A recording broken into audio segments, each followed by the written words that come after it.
حاضرین، پروگرام سچ تو یہ ہے کے ساتھ میں ہوں سید انوار الحسن۔ ناظرین، جیسا کہ آپ جانتے ہیں کہ حالیہ دنوں میں پوپ بینیڈکٹ 16 کو اسلام کے فلسفہ جہاد سے متعلق بیان پر پورے عالم اسلام میں شدید احتجاج کا سامنا کرنے کے ساتھ ساتھ معذرت خواہانہ رویہ اختیار کرنا پڑا۔ ہم آج کے اس پروگرام میں اس امر کا جائزہ لیں گے کہ عالمی تناظر میں مختلف مذاہب کے پیشواؤں کی ذمہ داریاں کیا ہیں اور ایسے واقعات تہذیبوں اور مذاہب کے مابین جاری مفاہمتی عمل کو کس حد تک نقصان پہنچا سکتے ہیں۔ ان غیر معمولی اور حساس معاملات پر بات چیت کرنے کے لیے ہم نے جن نمائندہ شخصیات کو پی ٹی وی اسلام آباد اسٹوڈیوز مدعو کیا ہے ان میں شامل ہیں وفاقی وزیر مملکت برائے اقلیتی امور پروفیسر مشتاق بکٹر صاحب، آپ کے ساتھ تشریف فرما ہیں۔ ممتاز عالم دین، دانشور، ماضی میں صحافت سے منسلک رہے ہیں آغا مرتضی پویا صاحب، جبکہ میری بائیں جانب تشریف فرما ہے نامور مذہبی اسکالر جاوید احمد غامدی صاحب۔ آپ خصوصی طور پہ لاہور سے تشریف لائے ہمارے پروگرام میں شرکت کے لیے، خوش آمدید۔ آپ کے برابر میں تشریف فرما ہے رومن کیتھولک بشپ آف اسلام آباد راولپنڈی اینتھونی لوبو صاحب، جبکہ حاضرین کی بڑی تعداد بھی ہمارے ساتھ شریک گفتگو ہیں، جن میں صحافی، انٹرنیشنل اسلامک یونیورسٹی اور نمل کے طلبہ، پاکستانی مسیح کمیونٹی کے نمائندگان اور دیگر معزز مہمان شامل ہیں۔ میں آپ سب کو پاکستان ٹیلی ویژن اور پروگرام سچ تو یہ کی جانب سے خوش آمدید کہتا ہوں۔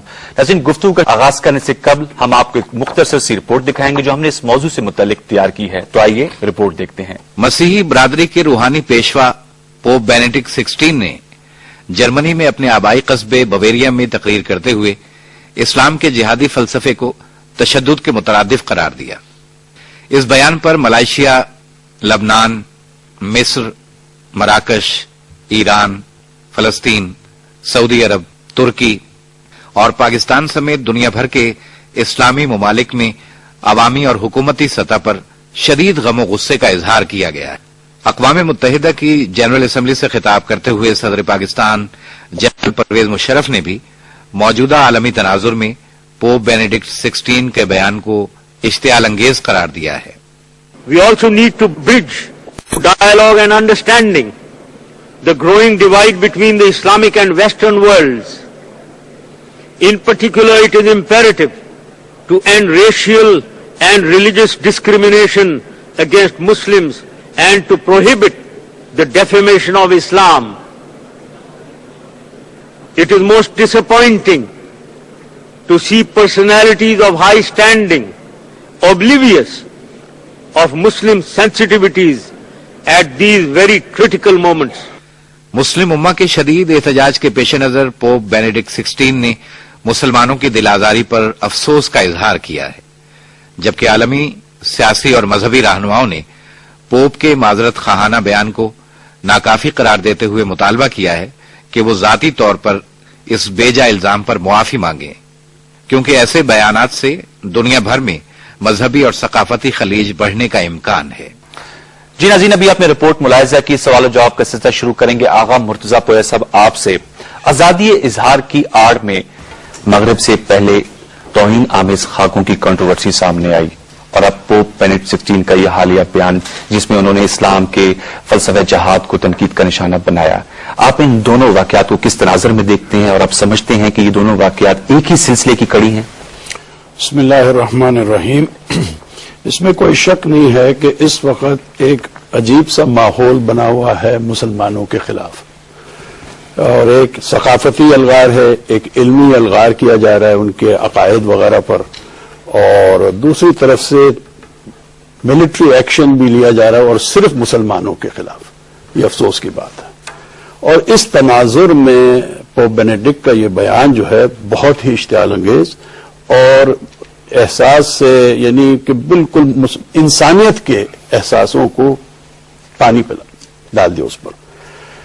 اب آپ دیکھیں کہ یہ پوپ بینیڈکٹ آ کر میرے جان تک چند ہی مہینے ہوتے ہیں، مگر 2 مہینے کے اندر اندر وہ آشووٹز گئے اور وہاں پہ آشووٹز کے جو سو کالڈ ہولوکاسٹ کے بارے میں وہاں پہ کتنی اپالوجیز کیے، اور ان کی خود پریزنس یہ تھا کہ ایک جرمن پوپ جو آیا ہے وہ پہلے آشووٹز جائے گا، اور وہاں پہ اس نے اظہار کیا کہ ہم بہت ہی معذرت خواہ ہیں جو ظلم ہوا وغیرہ۔ تو یہ ایک طرف یہ، اور دوسری طرف یہ خاکوں کے تناظر میں اور لبنان کی جنگ کے فوراً بعد اس کو منظر عام پہ آنا ایک کڑی لگتی ہے، کیونکہ لبنان کی جنگ میں کرسچنز اور مسلمز نے وہ سالیڈیرٹی کا مظاہرہ کیا جو کبھی آج تک نہیں ہوا. ایسا لگتا ہے کہ جیسے کہ اس وحدت کو جو رونما ہوا اس کو پارا پارا کرنے کی کوشش کی جا رہی. تو میں سمجھتا ہوں کہ واقعی میں اس کے اگر سدباب نہ کیا جائے اور جو مظاہرے ہوئے ہیں اور جو تظاہرات ہوئے ہیں اس کے خلاف یہ بہت جائز ہے اور مسلمان دنیا کی اس میں بہرحال عکاسی ہوئی ہے کہ مسلمان دنیا نے برحق احتجاج کیا ہے اور بہرحال پوپ نے ایک نظر ثانی کم سے کم اپنی اس بیان پہ کیا ہے اور میں سمجھتا ہوں اس ڈائیلاگ کو آگے بڑھانا چاہیے. اس کو کہیں یہاں ختم کرنے کی کوئی ضرورت نہیں. ٹھیک ہے کافی ہے یا ناکافی ہے یہ چلو ڈائیلاگ سے آگے بڑھ کے پتا چل سکتا ہے کافی ہے ناکافی ہے یا یہ پیٹرن یہ ڈیفائی کر رہا ہے. ناقابل تلافی دھچکا تو نہیں پہنچا اس سے آپ سمجھتے ہیں؟ نہیں کہ تو پڑھتے رہتے ہیں جی یہاں تو اس بیان ہے اس سے زیادہ ظلم ہو رہا ہے مسلمانوں کے خلاف جس کی انتہا کوئی نہیں ہے. اس کے لیے بھی ہم امیدوار ہیں کہ بہرحال مغرب جو ہے اور اپنے آپ کو یہ جو ایک جنگ میں ملوث کر چکی ہے مسلمانوں کے ساتھ خود تو مسیحیت سے دستبردار ہو گئے ہیں اور مسلمانوں کے خلاف جنگیں مسیحیت کے نام پہ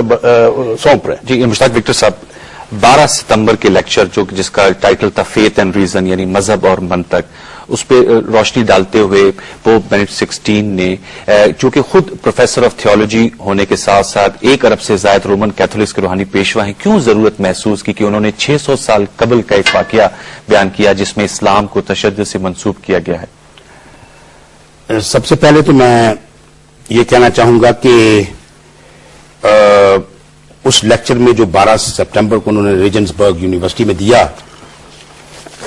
اس میں جو سب سے اہم بات تھی اور جس کو انڈر لائن شاید نہیں کیا گیا یا اس کو فوکس نہیں کیا گیا وہ یہ تھا کہ پوپ صاحب اصل میں یہ کہنا چاہتے تھے کہ جو ریلیجس موٹیویشن فار وائلنس ہے اس کو انہوں نے کنڈیم کیا اور دوسرے انہوں نے یہ ہیمر کرنے کی کوشش کی یہ پوائنٹ بتانے کی کوشش کی کہ جو وائلنس ہے وہ against the nature of God against the nature of civil اور اگینسٹ ریزن اینڈ فیتھ ہے وہ یہ بات انہوں نے کی اور اسی لیے جو انہوں نے قرآن پاک سے ایک آیت کا حوالہ دیا کہ دیر از نو کمپلشن ان فیتھ دین میں جبر نہیں وہ بھی اسی تناظر میں دیا انہوں نے. لیکن میں یہ سمجھتا ہوں کہ باقی جو انہوں نے 600 سال قبل والا ہسٹوریکل ریفرنس دیا ہے وہ سمجھنے کے پوپ صاحب شاید کو اس سے بہتر ریفرنس دے دیتے کوئی پازیٹو قسم کا ریفرنس دے دیتے تو وہ زیادہ اچھا ہوتا کیونکہ کوٹیشن تو بہت سی ہوتی ہیں بہت ساری کوٹیشن اور بہت سارے یعنی واقعات ہیں جن میں ہسٹری بھری پڑی ہے جس میں کرسچینٹی اور اسلام اکٹھے نظر آئے بہت ساری جگہوں پہ ہسٹری بھری پڑی ہے اس کا حوالہ دیا جا سکتا تھا. جیسے جب نبی کریم صلی اللہ علیہ وسلم اس دنیا میں تشریف لائے وہ نبی ان کی نبوت کا جو سب سے پہلے گواہی دی وہ ورقہ بن نوفل نے the and Waraqa bin Nawfal was a Christian وہ کرسچن تھا مسیحی تھا.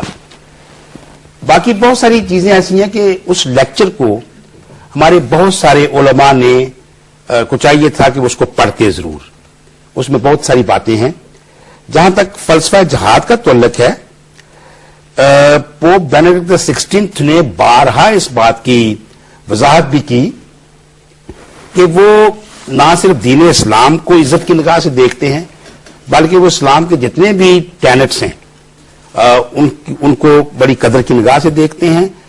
اور ڈائلاگ کی پروموشن کی جو انہوں نے بات کی اس میں بھی انہوں نے یہی کہا ہے کہ ہم جو ہمارے آپس میں کامنالٹیز ہیں ان پہ تو ہم خوش بھی ہوتے ہیں اور جو جہاں کہیں ڈفرینسز ہیں ان کو بھی ہمیں ریسپیکٹ کرنی چاہیے ان کی اختلافات کی بھی ریسپیکٹ کرنی چاہیے. اور جس طرح جناب مرتضی پویا صاحب نے فرمایا کہ رد عمل ہوا اس کا تو ان کے اس بیان کا بڑا شدید رد عمل ہوا اور پھر پوپ صاحب نے ایک قسم کی اپالوجی بھی کی انہوں نے معافی بھی مانگی انہوں نے سوری بھی کیا. انہوں نے کہا کہ جی مجھے یہ جو سینسٹیوٹی آف اسلام ہے اس سے میں باخبر ہوں، اور انہوں نے اس پہ معذرت بھی کی، لیکن اپنے وہ الفاظ واپس بھی لیے، اپنے الفاظ نہیں لیے۔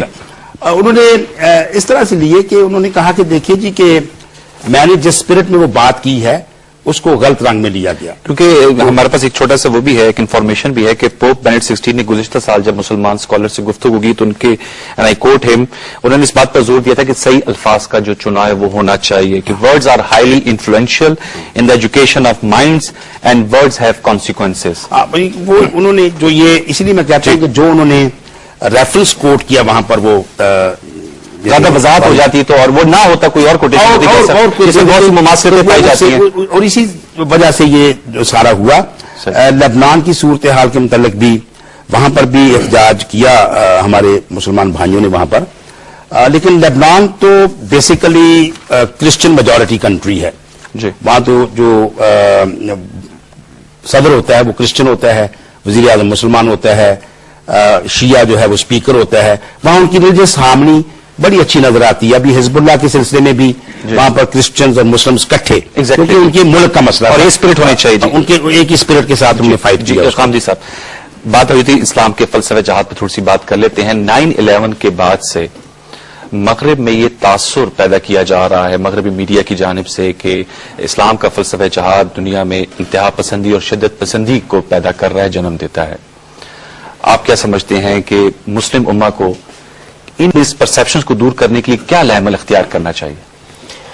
پہلی جو بنیادی چیز ہے وہ تو یہ سمجھنی چاہیے کہ جہاں تک جہاد کا تعلق ہے یہ کوئی قرآن مجید ہی میں بیان نہیں ہوا، بلکہ میں پوپ صاحب کے بیان کو اس لحاظ سے بھی بہت محل نظر سمجھتا ہوں کہ وہ تورات کے عالم ہیں، وہ یہ جانتے ہیں کہ تورات میں جہاد کے احکام بالکل اسی طرح بیان ہوئے ہیں جس طرح قرآن مجید میں بیان ہوئے ہیں۔ یعنی آپ تورات کی کتاب استثناء کو نکال کے دیکھ لیجئے، اس کا 20واں باب تو جہادی کے احکام کو بیان کر رہا ہے، اور یہ صرف وہی بیان نہیں ہوئے، کئی دوسرے مقامات پر بھی بیان ہوئے۔ تورات کا میں بھی طالب علم ہوں اور میں آپ کو پورے اطمینان کے ساتھ یہ بتا رہا ہوں کہ قرآن مجید میں جتنے احکام جہاد سے متعلق بیان ہوئے ہیں، جس جس نوعیت سے بیان ہوئے ہیں، بالکل اسی نوعیت سے تورات میں بھی بیان ہوئے ہیں۔ اچھا، اس لحاظ سے یہ ہماری یکساں میراث ہے۔ اس سے یہ معلوم ہوتا ہے کہ جہاد کا حکم کوئی اجنبی چیز نہیں ہے، بلکہ الہامی مذاہب میں ہمیشہ سے موجود رہا ہے۔ سیدنا موسیٰ علیہ السلام کے جہاد کا ذکر تورات میں تفصیل کے ساتھ ہوا ہے۔ ان کے خلیفہ یوشع نے جب فلسطین کو فتح کیا ہے اور وہاں ابراہیم کی میراث میں اللہ تعالیٰ کے قوانین نافذ کیے ہیں، اس کی پوری تفصیل تورات میں، بائبل میں اور دوسری کتابوں میں بیان ہوئی ہے۔ انبیاء کے صحائف میں اس کی بڑی تفصیلات بیان کی گئی ہیں۔ اس کے بعد یہ معلوم ہے کہ خود یہود کی تاریخ میں جو مکابیوں کی بغاوت ہوئی ہے وہ خود تاریخ کا ایک بڑا غیر معمولی واقعہ ہے، اور اس کے نتیجے میں ایک طرح سے پوری ملت نے اپنے احیاء کا اہتمام کیا تھا۔ تو اس وجہ سے نہ جہاد کوئی اجنبی چیز ہے، نہ یہ محمد الرسول اللہ صلی اللہ علیہ وسلم کے ساتھ خاص ہے، یہ تمام انبیاء کی دعوت کا لازمی حصہ ہے۔ پھر جو یہ بڑا مس پرسپشن پایا جاتا ہے اس کی وجہ کیا ہے؟ کوئی پولیٹیکل ہے اس کی وجہ؟ جی، میں اگر آپ اجازت دیں تھوڑی سی اپنی بات پوری کر لوں، بلکہ اس سے آگے بڑھ کر میں یہ بات عرض کرتا ہوں کہ کوئی شخص یہ کہہ سکتا ہے کہ مسیحی حضرات شاید اس کے قائل نہیں ہوں گے۔ تو پہلی بات تو یہ ہے کہ یہاں بھی مسیحی علماء بیٹھے ہوئے ہیں، آپ ان سے پوچھ سکتے ہیں کہ بائبل کی ان کے نزدیک کیا اہمیت ہے۔ پھر سیدنا مسیح علیہ السلام کا جو سب سے غیر معمولی واعظ ہے وہ پہاڑی کے واعظ کے نام سے انجیلوں میں موجود ہے۔ متی کی انجیل میں جو میتھیو جس کو کہتے ہیں، آپ دیکھیے 5ویں سے 7ویں باب تک تسلسل کے ساتھ انہوں نے اسی پر گفتگو کی ہے۔ وہ شروع ہوتا ہے ان الفاظ سے کہ میں تورات کو منسوخ کرنے نہیں آیا، میں اس کو پورا کرنے کے لیے آیا ہوں، اور جب تک یہ آسمان و زمین قائم ہے اس وقت تک تورات کا ایک شوشہ بھی نہیں ٹل سکتا۔ تو اس کے معنی یہ ہے کہ انہوں نے اس کی تصویب کی، اس کی تصدیق کی، اور یہ چاہا کہ یہی حکم، یہی دین، یہی دعوت، یہی پیغام اور یہی شریعت دوسرے لوگوں کے لیے بھی رہے۔ میں اس بحث میں بھی نہیں جانا چاہتا کہ بعد میں اس کے نسخ کا فلسفہ مسیحیوں کے ہاں کہاں سے آیا، صرف یہ عرض کرنا چاہتا ہوں کہ یہ کوئی اجنبی چیز نہیں ہے۔ اچھا، دونوں نوعیت کا جہاد جو قرآن مجید میں بیان ہوا ہے وہ تورات میں بھی اسی طرح بیان ہوا ہے۔ اچھا، ایک وہ کہ جو منکرین حق کے خلاف اللہ کے پیغمبر کرتے ہیں، دوسروں کو اس کی اجازت نہیں ہوتی، کیونکہ وہ اللہ کے اذن کے تحت کیا جاتا ہے، اللہ کے براہ راست حکم کے تحت کیا جاتا ہے۔ اور ظلم اور فتنے کے خلاف جنگ جو شریعت کا ابدی حکم ہے، ظاہر بات ہے کہ دنیا کے اندر اگر حکومتیں سرکش ہو جاتی ہیں وہ لوگوں پر ظلم کا ارتکاب کرتی ہیں تو ان کا ہاتھ پکڑنے کے لیے آپ کو مذاکرات کے بعد اور مصالحت کے بعد اور گفتگو کے بعد بہرحال تلوار بھی اٹھانا پڑتی ہے۔ یہ چیز جس طریقے سے قرآن میں ہے اسی طرح تورات میں بھی ہے، اسی طرح انبیاء کے صحائف میں بھی ہے۔ تو اس وجہ سے میں یہ سمجھتا ہوں کہ جہاد کے لفظ کو ابراہیم کے دین کے ماننے والوں میں سے کسی کو بھی غلط استعمال کرنے کا حق نہیں ہے۔ دیکھیے بات یہ ہے کہ مسیحیوں کی آپ تاریخ پڑھ کے دیکھ لیجئے، اگرچہ ہمیں سیدنا مسیح علیہ السلام کی تعلیمات میں تحمل، برداشت اور محبت کا سبق ملتا ہے، لیکن کیا اس تاریخ میں لوگوں نے ان حدود سے تجاوز نہیں کیا؟ آپ جانتے ہیں کہ 1570 سے 17ویں صدی تک کس نوعیت کی انکویزیشن کی عدالتیں موجود رہی ہیں۔ 49,000 کے قریب اس طرح کے مقدمات آپ جانتے ہیں تاریخ میں موجود ہے کہ قائم ہوئے ہیں۔ پھر یہ کہ یروشلم جب فتح ہوا ہے تو اس میں کیا کیا کارنامے انجام دیے گئے ہیں۔ تو مسیحیت کی تاریخ بھی اس طرح کے انحرافات سے بری پڑی ہے۔ تو سوال یہ ہے کہ اگر آج مسلمانوں میں سے کچھ لوگ اسلام کے تصور جہاد کو غلط طریقے سے بیان کرتے یا اس کی غلط انٹرپریٹیشن کرتے یا اس کی غلط تعبیر کرتے ہیں تو اس سے کیا ہم اس سارے کے سارے تصور کو دین میں سے نکال دیں گے؟ اس میں چھوٹا مختصر سے آپ سے سوال یہ دین آئی ول کم ٹو انتھونی لوگو صاحب کہ آپ نے بڑے اچھے خوبصورتی سے تمام اس اسلام کے فلسفہ جہاد کو ایکسپلین کیا۔ کیا یہ میسج جو آپ دے رہے ہیں یہ ویسٹرن ورلڈ میں مؤثر انداز میں جا رہا ہے، اور اگر نہیں جا رہا تو کیا عمل اختیار کرنا چاہیے؟ کیونکہ اگر احتجاجی جلوس ریلیز تک ہی ہم محدود رہیں گے تو یہ کاؤنٹر پروڈکٹیو بھی ثابت ہو رہی ہے۔ میں خود میری نظر سے گزرتے ہیں ویسٹرن اخبارات کے جو ایڈیٹوریلز ہیں وہ کہتے ہیں کہ یہ شو کرتا ہے کہ مسلم جو ہیں وہ انٹلیکچوئل ڈیبیٹ کا حصہ نہیں بن پاتے۔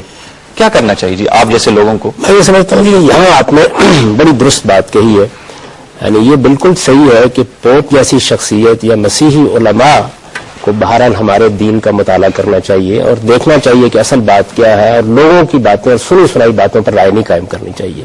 لیکن ہم مسلمانوں کو بھی یہ ذمہ داری ہے کہ اس طرح کے موقعوں کے اوپر ہم تحمل اور برداشت کے ساتھ اپنی دعوت پیش کریں، یہ بتائیں کہ ہمارا دین کیا کہتا ہے، جہاد کا صحیح تصور کیا ہے، اس کا حکم کس مقصد کے لیے دیا گیا ہے۔ ہمیں پورے فخر کے ساتھ اس کو پیش کرنا چاہیے، یعنی ہم وہ امت ہیں جی۔ میں تو پوری ضروریت ابراہیم کے بارے میں یہ بات کر رہا ہوں، مسیحیوں کے بارے میں بھی، یہودیوں کے بارے میں بھی، مسلمانوں کے بارے میں بھی، کہ اللہ تعالیٰ نے ہمارے اوپر یہ ذمہ داری ڈالی ہے کہ اگر دنیا میں کہیں ظلم اور عدوان ہو تو اس کے خلاف اپنی جان دے کر لوگوں کی حفاظت کرو۔ یہ کوئی ایسی چیز نہیں جس پر شرمانے کی ضرورت ہے، لیکن اس کو ہم مسلمانوں کو بھی آگے بڑھ کے سمجھانا چاہیے۔ دو غلطیاں ہم سے ہوتی ہیں، ایک تو یہ کہ ہم عام طور پر احتجاج کا اور رد عمل کا طریقہ اختیار کرتے ہیں۔ احتجاج اور رد عمل کا طریقہ آپ کے جذبات کی تسکین کر دیتا ہے لیکن آپ کی دعوت کو سخت نقصان پہنچاتا ہے۔ بات نہ پہنچتی ہے، نہ واضح ہوتی ہے، نہ دلوں میں اترتی ہے، نہ دماغوں کو مسخر کرتی ہے۔ دوسری جو بڑی غلطی ہوتی ہے اس طرح کے معاملات میں وہ یہ ہے کہ کچھ لوگ پوری ملت اسلامیہ کی طرف سے کوئی اقدام کر لیتے ہیں اور پھر اس اقدام کی ذمہ داری پوری ملت پر یا پوری قوم پر آ جاتی ہے۔ تو ہمیں اس کا اہتمام کرنا چاہیے کہ ایک تو ہم ہمارے پیغمبر کے سکھائے ہوئے اخلاق کے مطابق ایسے ہر موقع پر شائستگی اور تہذیب کے ساتھ اپنی دعوت پیش کریں، اور دوسرے یہ کہ اپنے اندر سے بھی لوگوں کو یہ کہیں قومی مسائل کے اندر کیا اقدام کرنا ہے اس کا فیصلہ قوم کو کرنا چاہیے، اور ملی مسائل میں کیا اقدام کرنا ہے اس کا فیصلہ ملت کو کرنا چاہیے۔ 2 یا 4 لوگ یا کوئی جماعت اور تنظیم اٹھ کر اس طرح کے فیصلے نہ کریں۔ لوگو صاحب، پوپ کی شخصیت ہوتی ہے وہ ان کا جو روایتی رول رہا ہے وہ پیس میکر کر رہا ہے، مذاہب کے درمیان انکلوسیونیس کی بات کی جاتی ہے، سملیرٹیز کی بات کی جاتی ہے۔ آپ اس حالیہ بیان کو کس نظر میں دیکھتے ہیں؟ ایک تسلسل ہے اس پوپ سے پہلے اور اب تک، اور اس پوپ کے اس واقعے کے بعد بھی اگر یہ تسلسل اب دیکھیں تو وہ بین المذاہب کے درمیان ڈائیلاگ، امن کو فروغ دینے کا وہ ہے مہم۔ اب اگر ہم ایک ہی واقعہ پر جس نے معذرت بھی چاہی اسی پر ہم اٹک جائیں گے تو پھر یہ غلط ہوگا، کیونکہ اس سے پہلے جو پوپ صاحب تھے، اس سے پہلے جو ان کے اس واقعے سے پہلے جو اس نے عمل کیا، میں صرف 2 باتوں کا ذکر کرتا ہوں۔ ایک ادارہ ہے پونٹیفیکل کاؤنسل فار ڈائیلاگ، پچھلے پوپ صاحب مرحوم اس نے ایک آرچ بشپ کو سربراہ کیا اس کا، اچھا، لیکن اس پوپ نے اس واقعے سے پہلے آرچ بشپ نے ایک کارڈنل کو نامزد کیا، یعنی اس کا رتبہ جو ہے ابھی وہ بڑھ گیا، اچھا، اور اہمیت یہ اس واقعے سے پہلے۔ اچھا،